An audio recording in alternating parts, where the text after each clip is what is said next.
Hello, everyone. Welcome to today's episode. I am joined with an awesome guest, Mr. Richard James Rogers.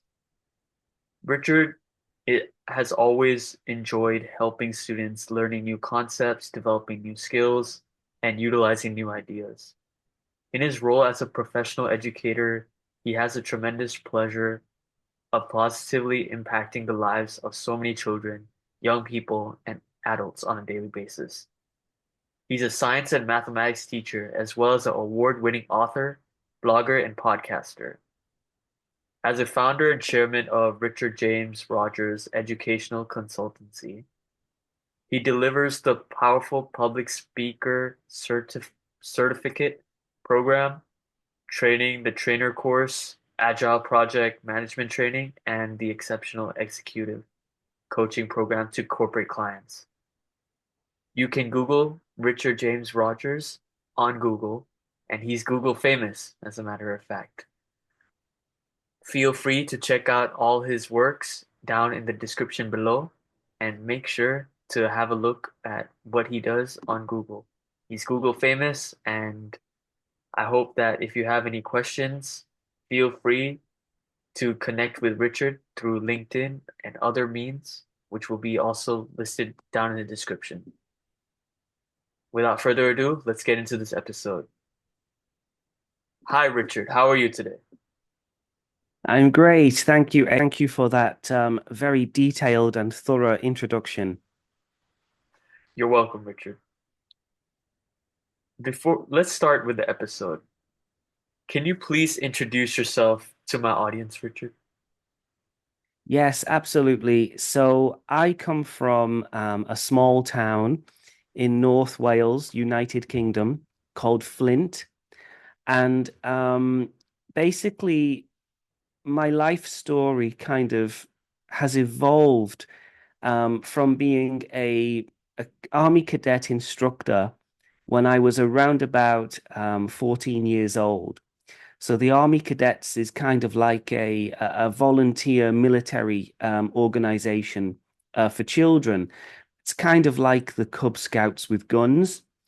So I started kind of teaching different subjects in the Army Cadets when I was very young, almost as soon as I learned them. And after that, I really got a passion for being an educator.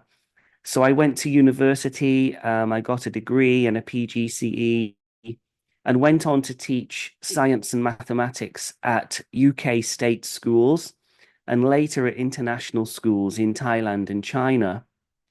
And what I noticed was that students were really responding really well to the techniques I was using in the classroom, to the extent that even the most disruptive students, the most, as you would call them, poorly behaved students, seemed to behave really well when they were in my classes. And I was getting a lot of input about that from fellow colleagues over the years.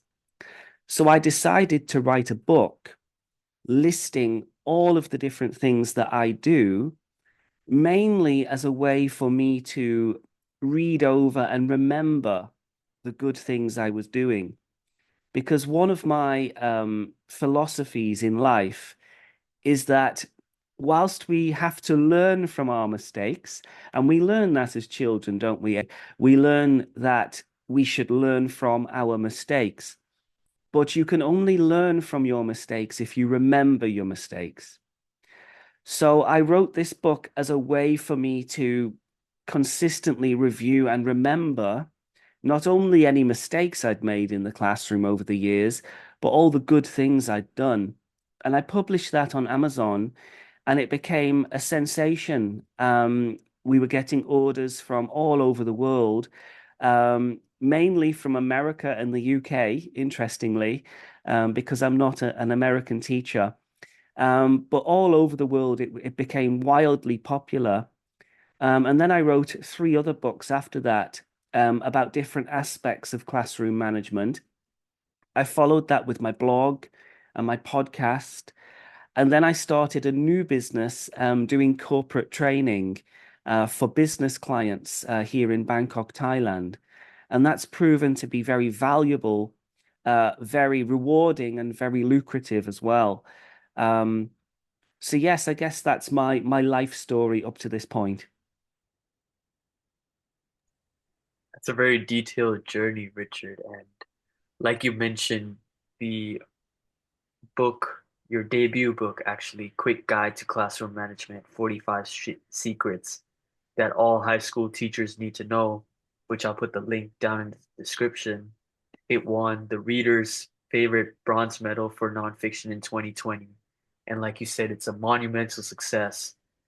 So my question to you is, did you envision yourself to reach this monumental success? And what was your reaction when you received this prestigious recognition? And a lot of people, like you mentioned, in the US, UK, they know about this book and it became world famous, you're Google famous, like I mentioned. Well, it did surprise me, I have to say. It was a surprise. And this is counterintuitive and contradictory, really, because anyone who follows the personal development space today or reads about things like manifestation or follows the work of Napoleon Hill or Dale Carnegie, for example, um, will be embedded with this mindset that you have to have a vision, you have to have lofty goals, and you have to work towards them, and you'll hopefully achieve most of those goals. There's a famous saying by T. Harv Eker that if you aim for the stars, you'll at least reach the moon. So we do have to have very high goals. We have to have goals which pull us forward. But the interesting thing was, in this particular case, I did not envision that book becoming so popular. I literally only wrote it so that I could read over it. And it was a nice format, being a proper book that I could hold in my hand rather than just some notes I'd written on paper. Um, so it was a surprise. And I think the way I reacted to it was with a lot of happiness. I could see the opportunity straight away when that book became famous. And I think in life age, we have to leverage any opportunities that come our way, even if they are surprises. And the success of this book was a surprise for me. So I leveraged that success to promote my corporate training business, to promote my blog posts and my podcast. And there is a certain level of recognition and reputational enhancement that comes from being an award-winning author. But I must admit, it was a surprise, and I certainly did not aim for that book to be so successful. Maybe in a way, that's why it was successful, because I wrote the book in a very raw, direct, understandable format for me to understand reading over it. And I think that's why it resonated with so many people, because it is a very it is a very relatable text, I think. Totally agree. And I think it's quite interesting that you mentioned that you didn't exactly envision it to be that big, but I really like the quote that you mentioned that if you aim for the stars, at least you'll reach the moon. And I think that not only does your book resonate with the audience, but I think that quote itself is something that a lot of my audience can take away from this podcast as a way to kind of strive for big, ambitious goals and have that in mind that they can reach them. And I think it's great that you mentioned that. But in order to achieve those big goals, a lot of times we have to go through hurdles and obstacles, which are inevitable in the process. So my next question to you is, what obstacles and challenges did you face while writing your award-winning book as well as other books? And how did you overcome those challenges? Well, there were a number of challenges, I have to say. I would say the biggest one was making sure that I consistently wrote something on a daily basis. Now, I, like most people, have a tendency to be lazy. When I come home from a long day at work and I'm exhausted, all I want to do is either watch YouTube, watch TV, eat junk food, and sleep, right? That's my tendency. And what I had to do quite quickly when I started writing that book was to destroy those tendencies and to follow the philosophy of consistent self-discipline, which is something that Jim Rohn, the kind of godfather of personal development, the mentor to Tony Robbins, speaks about and writes about a lot, consistent self-discipline.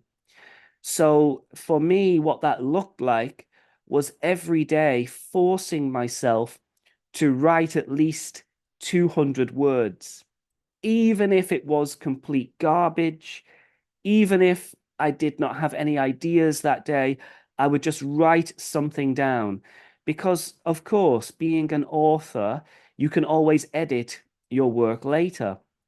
So that was the first major hurdle was overcoming laziness and enacting consistent self-discipline. And I would say in almost every endeavor I've faced in life, it has been the philosophy of consistent self-discipline that's helped me through. And it's unfortunate that we live in a day and age where the whole idea of manifestation has become so popular, where in actual fact, what really makes a difference when it comes to achieving goals or achieving success is self-discipline and working towards that goal every single day and pushing yourself. And it's not easy at times. The other the other aspects which were challenging were understanding the business of writing and selling a book and understanding the market dynamics and gaining subject knowledge along the way. One of the biggest mistakes I made with the first edition of the Quick Guide to Classroom Management is I did not hire a proofreader, which was stupid. I thought I could do it myself, trying to be cheap. But I missed a lot of mistakes that I made in the writing of that book. A lot of spelling, punctuation, and grammar errors came up. So when the second edition was written, I made sure there was a proofreader, a proper typesetter, and someone who could index the book. So I learned all about how to source these people to help me. And then, of course, writing a book is actually the easy part of the whole process. Once the book is written and it's formatted and typesetted, and you have an indexer if you're doing nonfiction, for example, you then have to come up with the cover design, you have to come up with the graphics, you then have to go with a proper publisher, you have to set up distribution. And then after all that's done, you have to market the book somehow. And marketing is quite a challenge, particularly for books, because there's so many of them and there's so much competition. So that's essentially why I set up the blog in 2015, was to go parallel with the book and to provide little tidbits of knowledge, golden nuggets of knowledge, whilst at the same time having a little link to my book or an image of my book in the blog post, which would raise awareness that the book existed. And then the podcast followed after that. To summarize, I would say the biggest challenge was enacting consistent self-discipline. And then following that, it was gaining subject knowledge of the market and the business involved in writing, selling, and distributing the book. I think it's great that you mentioned the challenges, Richard, because when you, like I said, bring this monumental book out to people to read, they probably think that it took maybe like a day or two and you didn't have any proofreader or anything like that. But it's more than that. It's the consistency that you said. It's consistent discipline, knowing the marketplace and things like that. And For my audience that is unaware of your work, you don't only have one book or one blog or one podcast episode, you have multiple. And sticking with the books for now, you do have a total of four books. So, my next question to you is each of these books are unique in their own way. If you were to describe what makes each of the four books unique, what would you say makes the different books unique and each of them beneficial to the readers? Well, the first book, The Quick Guide to Classroom Management, is probably the most comprehensive book out of the four. And it's a general holistic guide to maintaining correct behavior in the classroom, to engaging students, assessing work properly, managing the classroom, of course, that's the title of the book, engaging with parents, working effectively with co-workers, and other aspects of everyday teaching. So it can be thought of as a comprehensive guide to everything you need to know about teaching. Even ed tech and using ICT in the classroom is in that book. So it's a good overall guide to everything a high school teacher needs to know about being effective in the classroom. So that's, I think, why that book is particularly popular, or at least one reason why it's so popular. The next book is called The Power of Praise, Empowering Students Through Positive Feedback. So that one focuses mainly on how to assess work properly, how to provide constructive criticism to students in ways that will empower them, and how to embed certain behaviors through a process I call subtle reinforcement. Now, what does that mean? Essentially, what it means is, and we can relate to this, we all, as human beings, we all like to receive praise. We like it when someone is pleased with us. But how do we engineer praise so that it becomes as powerful as it can be? For example, in a student's life. Well, there's a few things we can do, and the book goes into them. But essentially, it involves making praise collective. A phrase I like to use is praise must be collective in order to be effective. So that means when you praise a student, you don't just leave it there. You ask the homeroom teacher to praise the student as well, the school principal, other teachers to mention that student's work and to praise them. That can be super powerful. It's amazing how life-changing that can be in a student's life. And in addition to that, it goes into things like assessment of learning, assessment as learning, and assessment for learning, which are strategies to use data and to use assessment tasks to empower students and to set targets for them. So that book focuses mainly on assessment techniques. The third book is all about online learning apps. So that one's called 100 Awesome Online Learning Apps. And I brought that one out in COVID.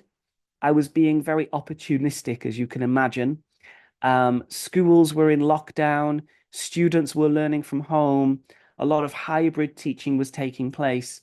So that book has a general introduction section, which goes through how to do hybrid and online teaching correctly.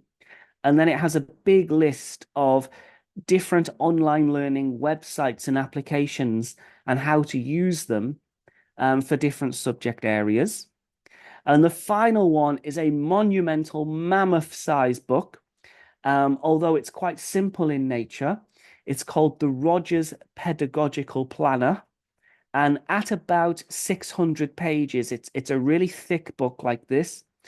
And what it is essentially is a teacher's planner. So teachers can write their lesson plans in there. But it also includes blog posts from my blog with a weekly theme that teachers can focus on so that they can develop themselves and set their own targets for how they enact certain teaching principles. So yes, I think that would sum up those four books. For each of the different books, there must have been like a different motive and different sort of response that you wanted in terms of the connection. And you mentioned this previously, how, you know, if it resonates, then it's more likely to do well. And I think audience connection is really important. So when you were writing the different books which you explained, did you have a different vision for each of the books that you wrote? And how did it shape the final result that you have in the books? I guess I did have a slightly different vision for each of the books, actually. Um, the interesting thing is, as I've become more ambitious when writing the books, um, they tend to have become less and less successful, which is a bit of a weird thing that's happened. So that first debut book of mine, which is now in its third edition, is by far my most popular book, the award-winning book, which won the bronze medal for from Reader's Favorite for nonfiction. That book, of course, I wrote that as just a guide for myself, and it resonated with so many people. Now, when that book became famous, and I became famous as a result of that, I started to get a bit of an ego now, and I thought, okay, my next book, I'm going to focus on this aspect. It's going to be so mind-blowingly amazing. It's going to do even better than the Quick Guide to Classroom Management. And whilst the second book became very, very popular and did win the Reader's Favorite five-star award, which is embossed on the front cover, it wasn't as popular as the first book. And I think because it does focus on a niche area, which is assessing students and providing feedback. So it's not as holistic in its reach and scope as the first book. So my aims kind of increased book by book, um, but their reach and their integration into the teaching community didn't necessarily increase with my ambitions. The third book, my aim for that was to capitalize on the COVID situation, if I'm honest, but also to help teachers with online learning and hybrid learning. That book was also relatively popular, actually. It sold about the same as the Power of Praise. But again, I think in that particular case, it was quite a niche target audience, and a lot of teachers already had a good idea, I think, of how to do online learning and hybrid learning properly. So I don't think many teachers at the time saw a need for it, although I am seeing a resurgence in popularity of that book. It seems that more teachers now are really interested in online tutoring, for example, which has become a big side hustle for teachers. So that book is gaining in popularity now. The final book, The Teacher's Planner, is also relatively popular. Although out of the four books, that's probably the least popular of the four, although it still sells in its thousands every year. And I think in that case, it's because it's quite an expensive book. It's $30 to buy the book. So as far as books go, that's quite expensive. But it is very comprehensive. It's very big. It has space for teachers to write their lesson plans in. So yes, there were slightly different aims for each book, and I think those aims probably affected somewhat the popularity of each book as well. That's interesting to hear that each of the different books that you write have a different vision and how it shaped the end result. I think each book that any author writes is going to be uniquely different in terms of the message, in terms of the voice that it's going to go through.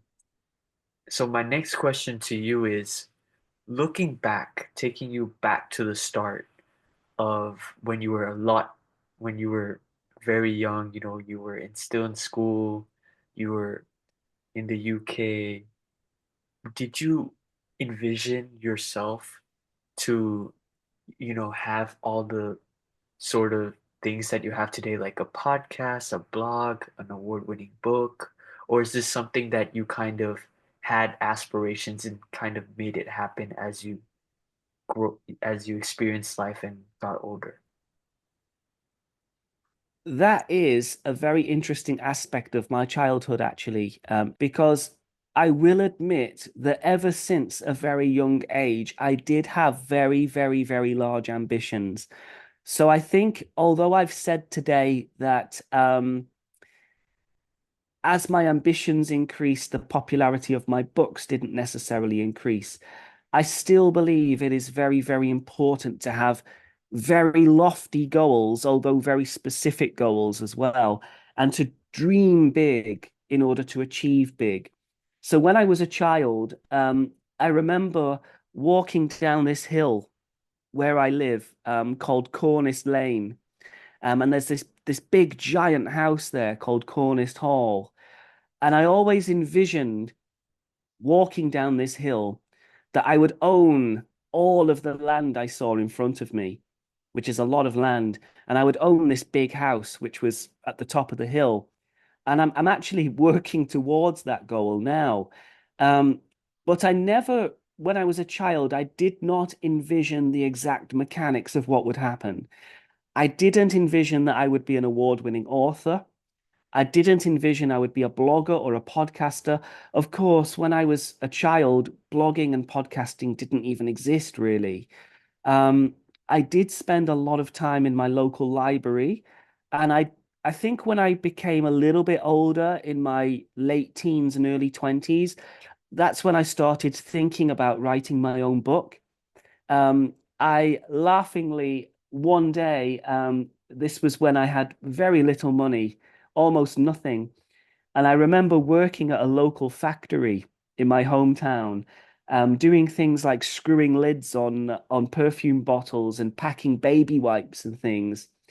I was sat in the workplace canteen with all of my friends, who worked at the factory with me. And I said, I'm going to write a book one day. And they all laughed at me. And one of my friends, he's still my good friend today, he said, oh, what are you going to call it? I Did It My Way by Richard Rogers. Um, and it was quite a funny moment. But I think a lot of my friends today from my hometown, are quite surprised and also inspired by the fact that I did actually do what I said I would do. And I did actually achieve that dream. And I've had quite a few people from my hometown, local people, who've contacted me on Facebook since then and have asked me for advice and have said that I've inspired them. Um, so that has been very enlightening for me and very humbling as well, as an experience. Yes, so I think that kind of summarizes it really. Wow, that is so inspirational, your story and the fact that you visioned it and you had the courage to say it out loud. And even though, like you said, others laughed at you, but deep down, that's what you wanted to achieve. That was your vision. That was your motive. I think that's super inspirational. Moving a little bit away from the books, because you're not only an author.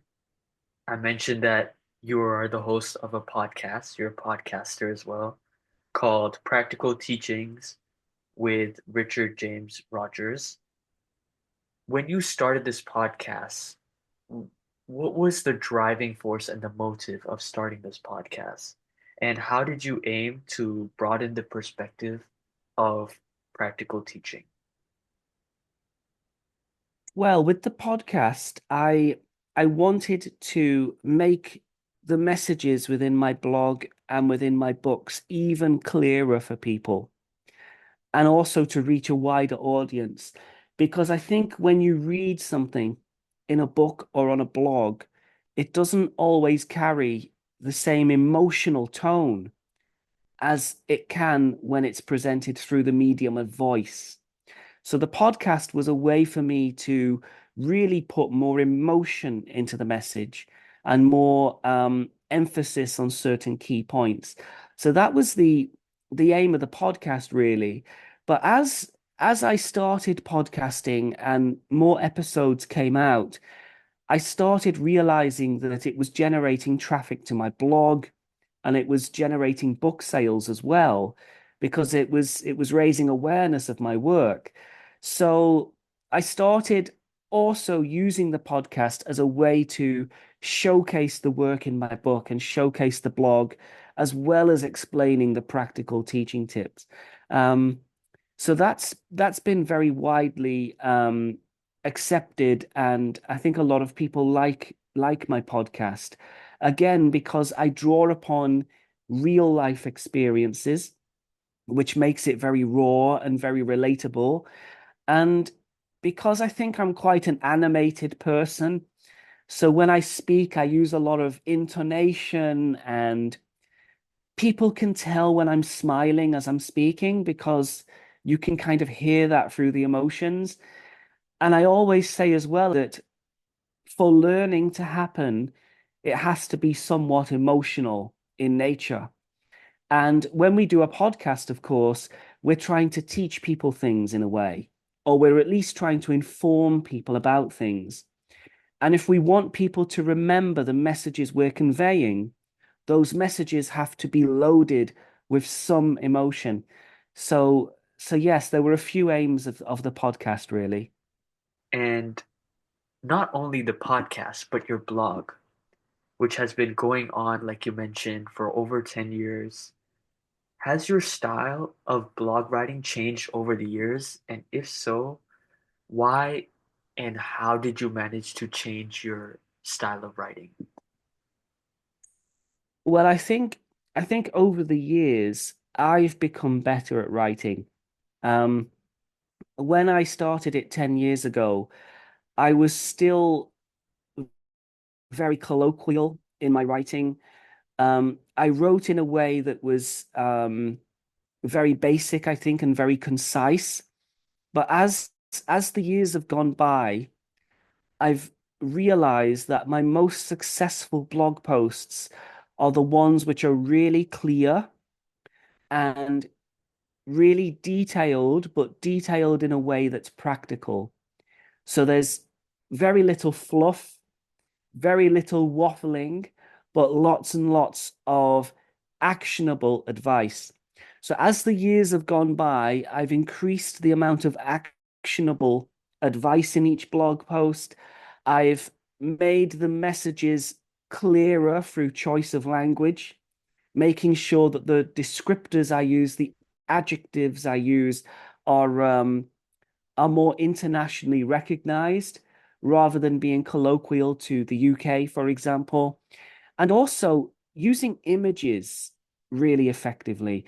And this is something I see absent from most blogs. Most people think that a good blog is good writing, but it's not just about writing, it's about visuals as well. So I have an illustrator who's actually been working on the blog with me for 10 years. She's one of my former students, actually. She's in her 30s now, can you believe?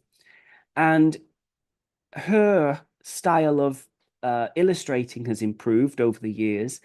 And I've included more images embedded within the blog posts. So that makes them more readable. And I think, in essence, the style has changed because I have changed over the years.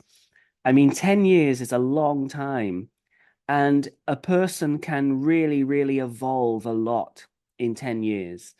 And as my expertise in writing has improved and my knowledge of pedagogy has improved over the years, I think my blog posts have become better as a result of that.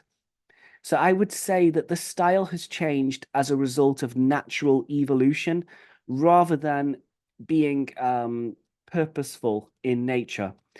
However, what I will say is when I started writing the blog, I was very direct. I was very colloquial with my language.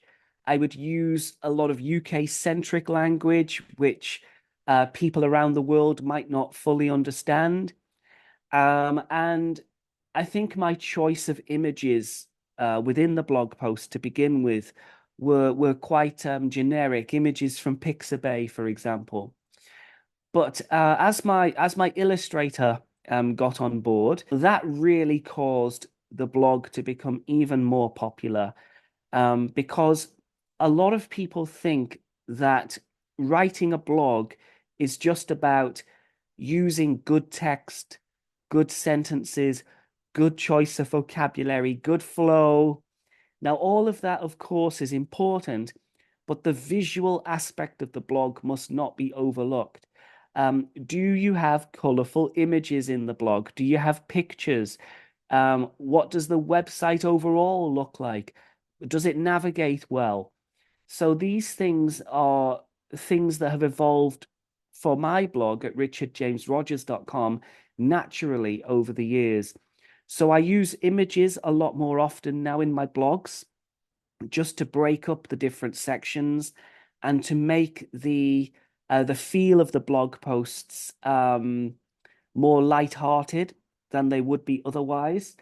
And I've also made sure that I'm more detailed in my blog posts, but at the same time more direct as well.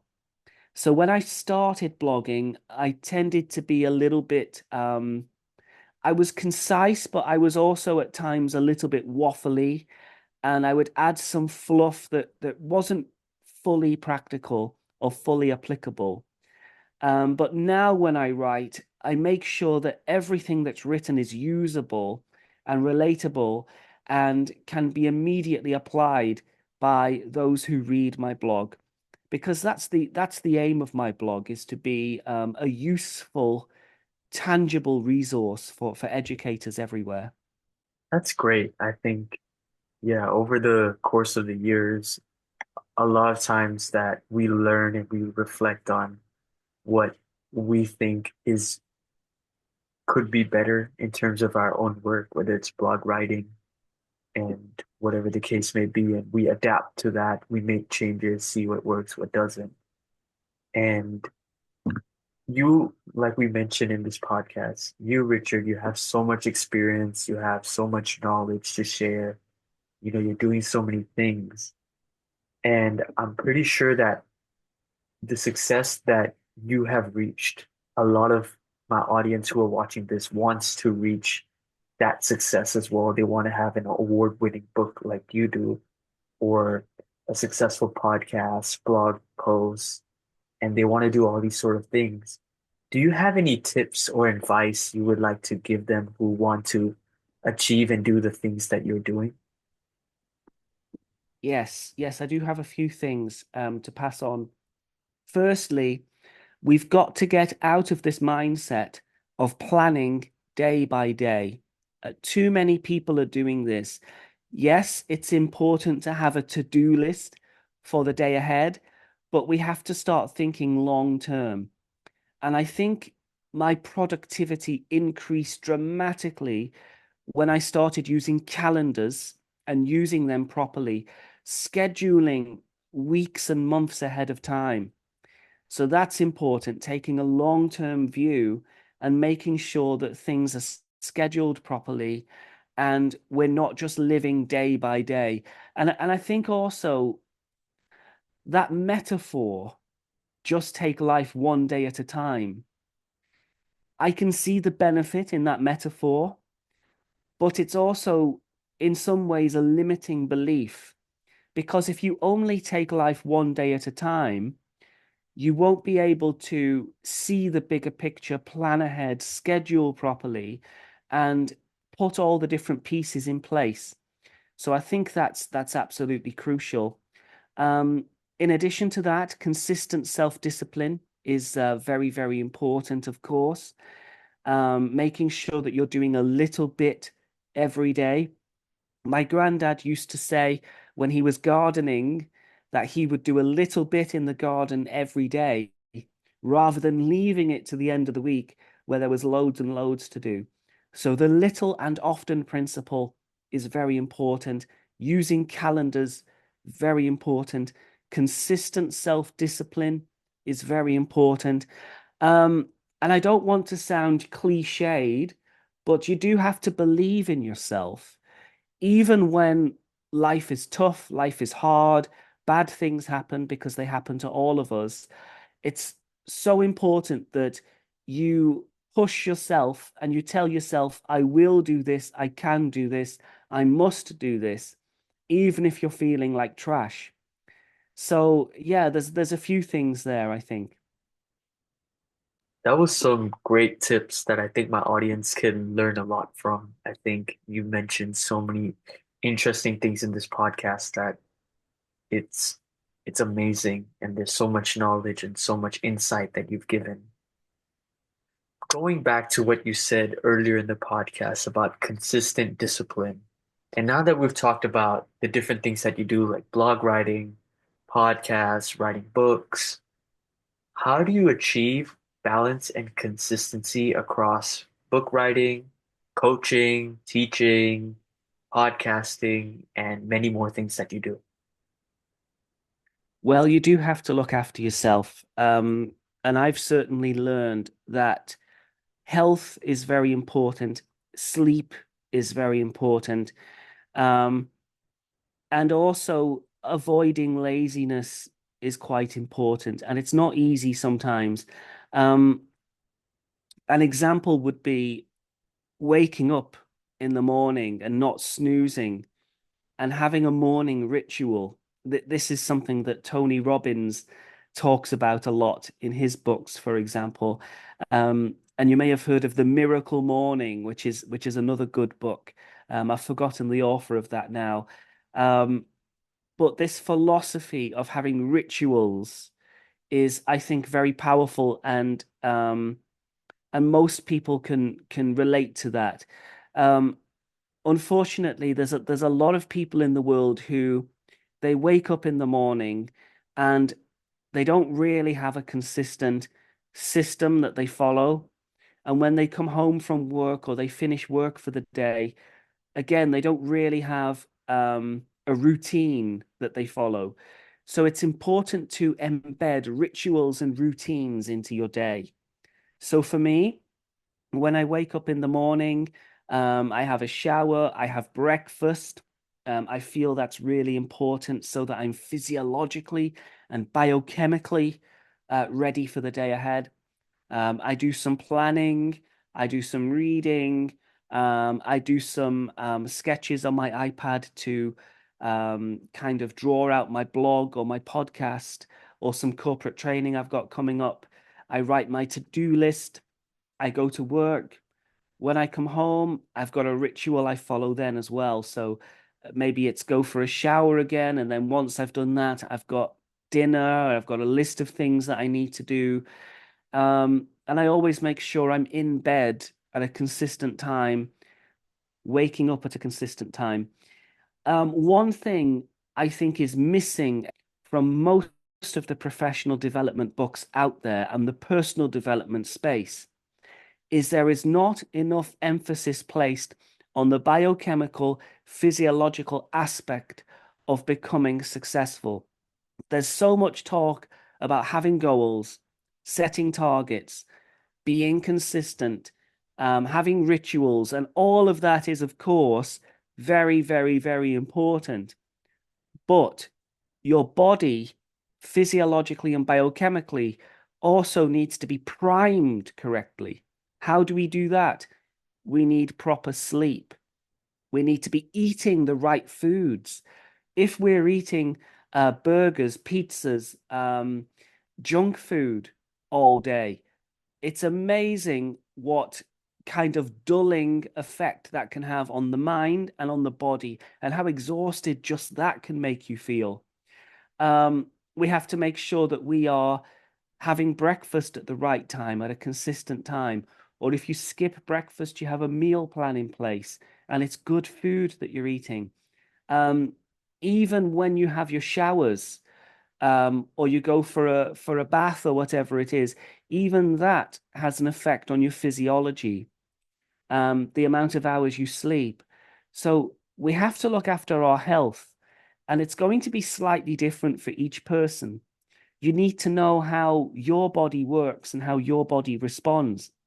For me, I need at least 8 hours sleep every night. If I have less than that, I'm exhausted.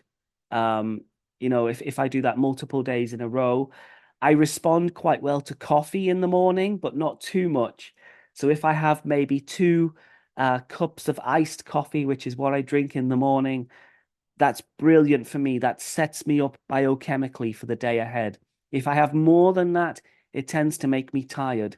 So, knowing how your body works biochemically and physiologically, and studying that and optimizing that is an important factor to consider, I think. Absolutely, I agree. I think those are key points. And like you mentioned, you know yourself, like you need 8 hours of sleep. I think everybody is different. Everyone functions differently, and it's important that we look after ourselves and know what our body needs and we fuel it properly. I think those are important points that you mentioned. Looking ahead in the future, do you have any future plans, such as maybe more books coming soon? Maybe you want to do more on the blogging, more topics you want to explore, or maybe for the podcast? Is there anything that you have planned for the future? I have a few things. The blog and the podcast, they're going to keep going. They're really successful, and I've got a lot of followers now, a lot of loyal followers who depend on me, I think, to produce high quality content on a regular basis. So I don't want to let them down. Those are going to continue, and I enjoy doing those as well. I've got another book in the pipeline, which is all about public speaking techniques, which is kind of has been, I guess, inspired by my corporate training work, because one of my most popular workshops is called the Powerful Public Speaker Certificate Program. So I'm going to write a book all about public speaking techniques, which is based on my experiences, based on my research, based on case studies, and again, actionable, practical tips, not intangible fluff that people can't relate to. It's going to be a real game changer of a book, that one. So that's in the works. And in the long term, I'm aiming to purchase a school in the UK and turn that into the UK's best school. So more on that as the years go by. But I am hoping to hopefully take a historic building in the UK and turn it into maybe the next Eton. Who knows? Wow, those are incredible plans, and I really do hope, Richard, that you are able to achieve the things that you said. Obviously, the podcast, it's amazing. The blogs, they're amazing as well. So I'm going to put the link of that in the description below, as well as the link to see your other books. And it's great to see that a lot of things are in the works, which I'm excited for, and I know my audience is excited, as well as the the school in the UK. Oh, it's going to be great, I think. I hope you achieve that as well, and I'm rooting for you, Richard. It's going to be great. Appreciate that. Now, as we are coming to the end of the interview section of the podcast, I would like to ask you one common question that I've asked all my guests, or that I can remember. If you could voice one unique message to the world, what would it be? It would be that as children, we are told to learn from our mistakes, but we can only learn from our mistakes if we remember our mistakes. So that would be my message. Remember your mistakes in order to learn from your mistakes. Keep a journal. Keep a journal of the mistakes you've made in life and read over that regularly, because we can only learn from mistakes if we remember our mistakes. All right, so that concludes the end of the interview section of the podcast. Thank you so much, Richard, for taking your time and um, being here in the podcast. It's been great speaking with you, It's been my and pleasure. Thank you for having me. and I wish you all the best with your vision and your goal, and you're doing great things. I I don't know. appreciate it. For my audience who are new to the channel, please don't forget to like, subscribe, and share this video if you found it interesting. And thank you so much, everyone, for listening. Stay tuned for the next episode, and I'll see you guys then. Goodbye.